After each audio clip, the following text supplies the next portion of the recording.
Well, a warm welcome to today's talk, Sunday the 20th of August.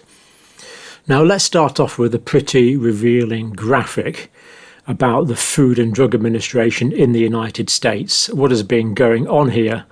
Has there been deliberate misinformation from this body? Let's have a look, and of course you'll have to make your own mind up.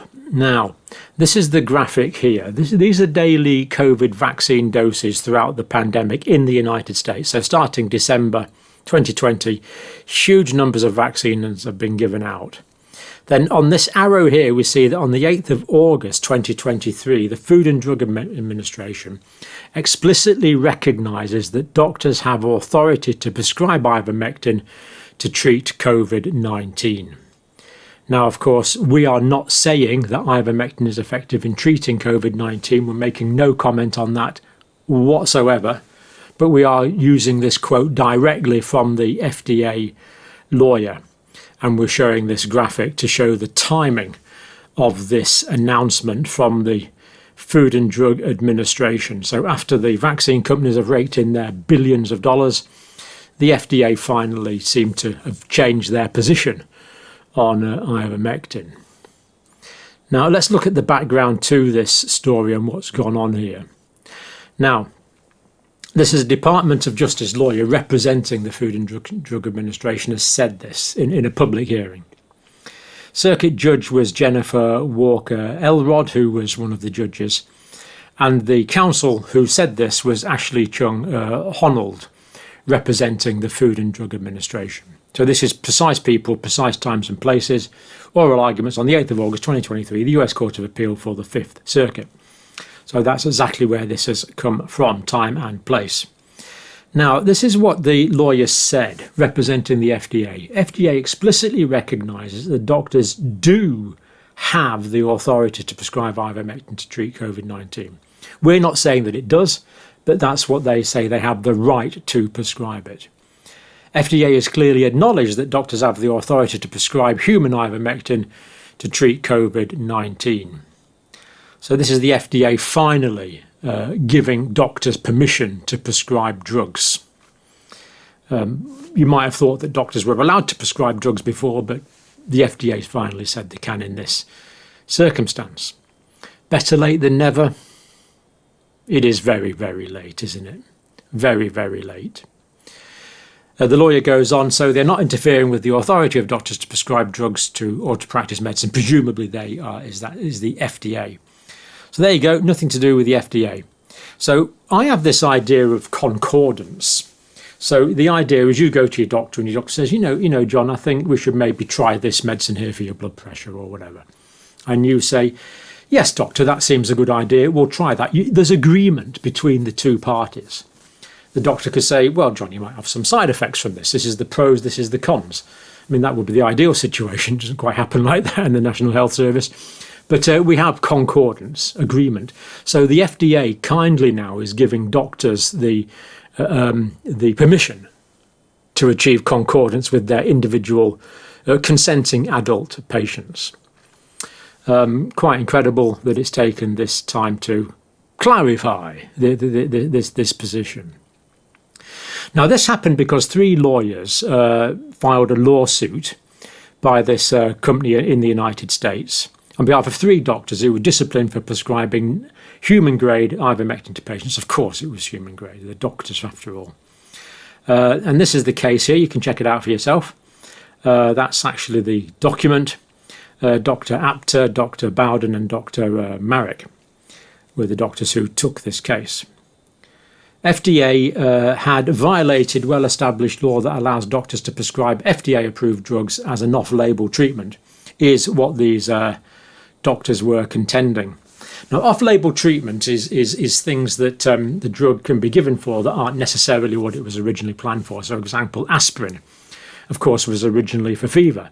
Then people found it was a painkiller, so doctors started prescribing it for painkillers. Then doctors found it stopped the stickiness of the platelets. It was a bit of a clot preventer. And so doctors started prescribing it for that, which is perfectly reasonable. Morphine was originally prescribed for pain, but then doctors found it could help breathing in terminal care patients. could actually slow the breathing and strengthen the breathing down. Sometimes it's used for extreme diarrhea. Viagra was originally developed as a treatment for angina. Then doctors started prescribing it for something else. And then other things like the antidepressants, the selective serotonin reuptake inhibitors, the SSRIs. They're originally used for depression, and doctors found that they were good for treating fibromyalgia. So this off-label idea of treating things is ubiquitous in medicine. And yet the FDA now says that doctors in the United States can do it. Generous of them. So this was the problem. FDA, the doctors said, this is what the doctors said in their case, had unlawfully taken formal, unequivocal and conclusory action to prohibit or otherwise interfere with the use of ivermectin to treat COVID-19. We're not saying that it does. This is what they said. The FDA cannot advise whether or for what purpose a doctor should prescribe or a patient should take an approved drug. That's what they're saying. That's what they said. And ivermectin became an approved drug by the FDA in 1966. This is not a new drug. It's a fundamental principle in medicine that you want to use drugs that are tried, tested, and that we know about. We tend only to use new drugs if it was something, an emergency situation or something where a senior doctor decided that was necessary. Basically, we want to use the drugs that we know, trust, and are skilled in using. And this one's been around since 1966. Anyway, this case was rejected in 2022, but they appealed. But it's not surprising. It's a horse medicine after all. So this is the famous. Now this is still there. This is still on. I just checked about an hour ago. This is still on the FDA website. Believe it or not, you should not use ivermectin to treat or prevent COVID-19. Again, we're not saying you should, but this is what the FDA is saying. And they supply a picture of a horse. Now, why did they put a picture of a horse there? Really quite strange. You can tell it's a horse because it's kind of got a long face and sticky out ears. So it's definitely a horse. So they must have put that there for some reason. Who knows how the FDA thinks about this.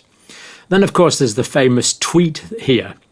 You're not a horse, you're not a cow. Seriously, all stop it. So some United States vernacular, I would imagine there. And again, we've got the horse, just in case there's any ambiguity. So the clear inference there is that this is a medicine for horses and cows. Therefore, obviously, you wouldn't want to give it to humans. Is that true, though, however? Is that strictly true? Anyway, at the appeal, the judge said, what about when you said, no, stop it? This is Circuit Judge Jennifer Walker. Elrod, why isn't this a command? So were the FDA commanding here? Were the FDA saying, thou shalt not? Or were they saying something less than that? Well, for 2.5 years now, we've thought they were saying, at least I thought they were saying, thou shalt not, from on high in tablets of stone. But it appears not. Why isn't that a command? If you're in English class, they would say that was a command, says the judge. Anyway, the lawyer representing the FDA says they were merely quips. So there you go. All this fuss has been about nothing. They weren't commands at all. They were just quips from the FDA. Just quips. Yeah. Just unbelievable. So is it a horse and cow medicine? Yes, of course it is. It's excellent for parasites in horses and cows. And indeed, it's widely used in veterinary medicine. But of course, it got the Nobel Prize for human medicine in 2015, Satoshi Amora and William Campbell, no relation. 2015 Nobel Prize for Medicine. So the American Journal of Tropical Health and Hygiene states more than 2.5 billion, that's 2.5 thousand million, doses have been distributed in the last 30 years for consumption by human beings. That's people without a long face who look a bit like me. Some a lot better looking, but they look a lot like me, but they're nothing like a horse or a cow. And some estimates say up to 4 billion doses. So for the FDA to project this as a horse medicine, given that between 2.5 and 4 billion human doses have been distributed, you might think is disingenuous. I'm not going to make your mind up for you, but you might think they've been disingenuous in this. You make your own mind up. It's on the WHO list of essential medicines for human beings. Here's the WHO site here. Check it out for yourself. This is their catalogue here. You can download it all. This is the 23rd edition, bang up to date, 2023. Here we have it here. And here we see underneath albendazole, we see ivermectin 3 milligram tablets for human use, recommended by the World Health Organization, absolutely, unambiguously a human drug. Why would the FDA want to be so disingenuous as to put pictures of horses on their website? Emergency use authorization of medical products and related authorities. Now, this is when drugs, say for example a new vaccine, can be prescribed under emergency use authorization. For that to happen, there must be no effective alternatives. And I don't want to get this wrong, so I'm going straight to the FDA site here. I've just cut and pasted this. No alternatives. For the FDA to issue an emergency use authorization, there must be no adequate, approved and available alternative to the candidate product for diagnosing, preventing or treating the disease of a condition. So if a new vaccine for, say, disease X was discovered and there was an effective alternative treatment, then emergency use authorization could not be given. No one's saying this has anything to do with the FDA putting pictures of horses on their websites, of course. Unless you think that, you might make your mind up about that yourself. A potential alternative product may be considered unavailable if there are insufficient supplies. The pharmaceutical industry can make ivermectin by the ton, by the hundreds of tons, if they wanted to. It's a generic formula. Of course, it's generic, so it's dirt cheap. I did check it out once. The World Health Organization was literally paying a few cents, well less than 10 cents per tablet for ivermectin. Other drugs, well, for example, some vaccines are significantly more expensive than that and make much more profit for Big Pharma. Big Pharma couldn't make any money out of ivermectin because it's off patent. The generic factors in India could produce it by the ton, provide it to the world easily, readily, quickly, and very, very, very safely, using the right human doses prescribed by doctors, nurse practitioners, people that are prescribers. We know it's a remarkably safe drug in the right dose, in the right formulation. That's the VIGI base, the WHO. Is it WHO? Anyway, the VIGI base, vigilance base. Treatment misinformation. Now, I've used the word ivermectin once or twice on this video, so I may not be seeing you for a while. That's possible. But YouTube have changed their guidelines.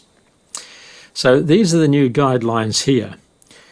We do not allow content that promotes information that contradicts health authority guidance on treatments for specific health conditions. Well, I have said that this is the FDA, so that's the health authority. So this is what the FDA is saying. I've merely quoted what the FDA has said.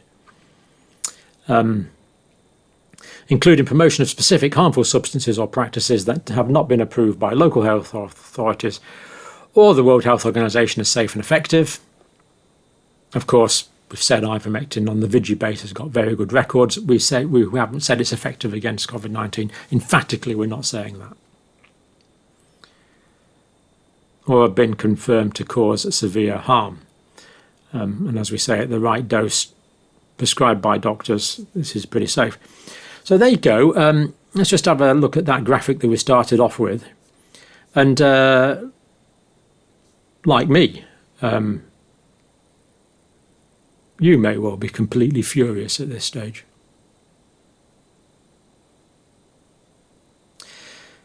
But don't let me influence you. That's the information. Make up your own mind. And I really hope I'll be seeing you in the next few days. If not, I'll see you when I see you. Let's hope for the best. Quite incredible, that graph. Absolutely incredible. There you go. We'll close with that. Thanks for watching.